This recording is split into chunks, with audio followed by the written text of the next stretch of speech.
Hey, what's up? Ingrid Pauline here. I'm your friendly women's weightlifting coach. Let's talk about pull-up variations. So the pull-up seems to be, for a lot of women, the holy grail of strength and fitness. Maybe it is for you, maybe it's not, but hands down, man or woman, if you can do a couple of pull-ups, you're pretty strong and you're quite self-sufficient in your upper body. For a long time, we thought that women just couldn't even do any pull-ups. In the Marine Corps, women, they just did dead hang pull-ups. They were actually assisted up to the pull-up bar, and they would just hold for as long as they could, and then they would drop, and that was part of your physical fitness test. But now, fast forward 10, 20 years later, we're having women at the CrossFit Games knock out 10, 20 pull-ups in a row, and even dead hang pull-ups. So pull-ups are totally attainable. It took me 6 months to get my first pull-up, and then it took me another 5 months to get pull-ups after that, to get 5 more pull-ups after that. So it really just is a matter of fortitude and adherence to a program. But I'll show you some easy ways to do it. So pull-up variations. There are 2 kinds. Well, there's a bunch of different kinds of pull-up variations. If you're in a free gym like this, first off, congratulations, you've joined a great gym. But also, we don't have a lot of machines here. So we don't have the lat pull-up down, and we don't have the pull-up assist machine. The pull-up assist machine is actually a really wonderful machine because it keeps the assistance all the way up. You can go through the whole range of motion, and you have the same resistance through the whole assisted pull-up, okay? Which is actually super important for strength training. And when we talk about banded assisted pull-ups later in the video, this will kind of become important. That idea will become important again, okay? But the easiest way to start off with assisted pull-ups is going to be an inverted body weight row. Inverted, move upside down, body weight, rowing your whole body, row, okay? So we've got 2 kinds. So you can go ahead and do a little Jimmy rig version right here. A pull-up assistant. Okay, so what I've done is I've set the barbell to about chest height. This is a little bit lower than what I would squat it at, but chest height. Okay, so the more resistance you want, you're going to set this barbell lower. The less resistance you want, you're going to set it higher. Make sure that you're not pulling this way off the J hook, or else the barbell is just going to come off. Okay, you're going to do it the opposite direction. When we pull, what we're always going to do is first pull through the shoulder. You're going to pull your shoulders back and then row through the elbows. Again, pull your shoulders back and row through the elbows. Boom. So you're activating those scapula and lats first.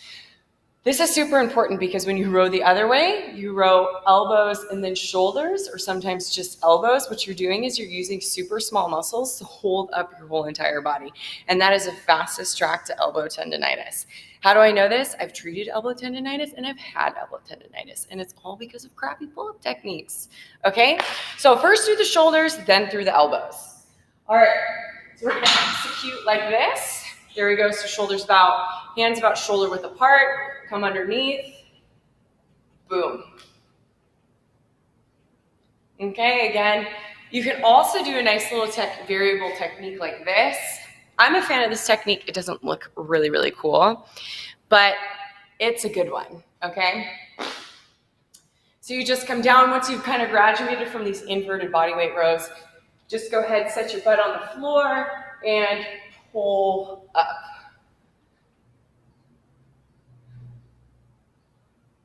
Okay, these are really good. It takes it's doing about half your body weight in pull-ups.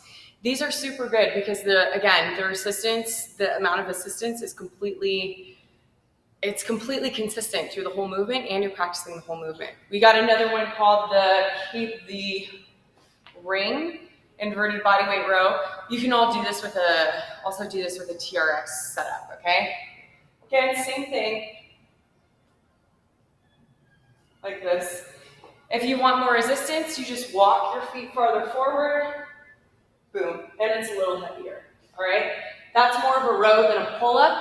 A pull-up is a horizontal pull, boom, whereas a pull-up is a vertical row, whereas a row is a horizontal row, okay? So let's go to more advanced techniques. I really like this one. This is how I learned, okay?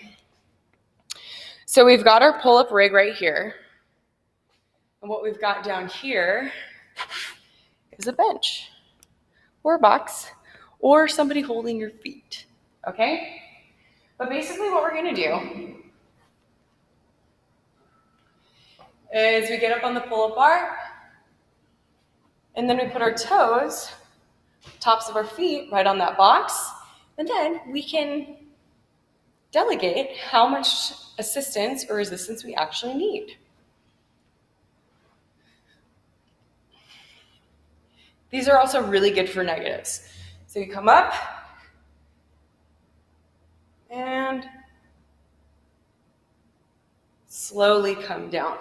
But these are super beneficial because instead of having, like, on the pull-up assistance machine, you put 60 pounds. So basically this machine is taking 60 pounds off of your pull-up every single time, okay? All the way through, 60 pounds off. But the fact is, we are strongest in the beginning of the movement and less strong towards the end. So this way, you can actually use less resistance in the beginning when you're the strongest, and then use more resistance as you fatigue. Ideally, you're just keeping all of the effort up in the upper body, but yeah, your strength is variable, so your resistance should be variable, and you should be able to dictate yourself how much resistance you actually need. Make sure that you're putting most of the effort into your upper body and not into actually pushing in your lower body. If you find that your lower body is doing a lot of work, then this exercise is beyond what you need to be doing. You need to go back to the body weight row and build up those arm muscles to have them stronger so you can actually do the pull-up, okay? Another pull-up variation that, even though I'm a CrossFit coach, this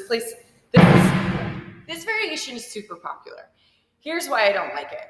Because at the bottom of the pull-up, where it's the hardest, it gives you the most amount of assistance. And at the top of the pull-up, where people need to kind of practice, it doesn't give you any assistance whatsoever, okay? But you can use the band. I mean, I'm not gonna do it. Not gonna knock it too hard. Whatever gets you to your pull-ups fastest is the one that's gonna work for you. And I'm just showing you variations. Okay, so with this one, I've wrapped the band around the pull-up bar here. A lot of people pull down in the thumbs up position, and then they're like, ugh, okay? I want you to do yourself a favor, thumbs down, you're gonna push down, okay? Because then you just have to lean forward, stick your leg in there, bam, pull up. And you can do as many pull-ups as you want or need to train. Again, I mean, I like this because it works, but it's just not my favorite, especially for beginners, okay? It is a big confidence booster, and if you're in a WOD, it's definitely worth doing. But if you're gonna train it for strength, I'd rather have you do the bench assistance that I showed you right before that one. Okay, so those are your pull-up variations. You've got the ring inverted bodyweight row. You also have the barbell inverted bodyweight row, and then you have the barbell assisted pull-up, the bench assisted pull-up, and then the band assisted pull-up. All right, those are your weight variations.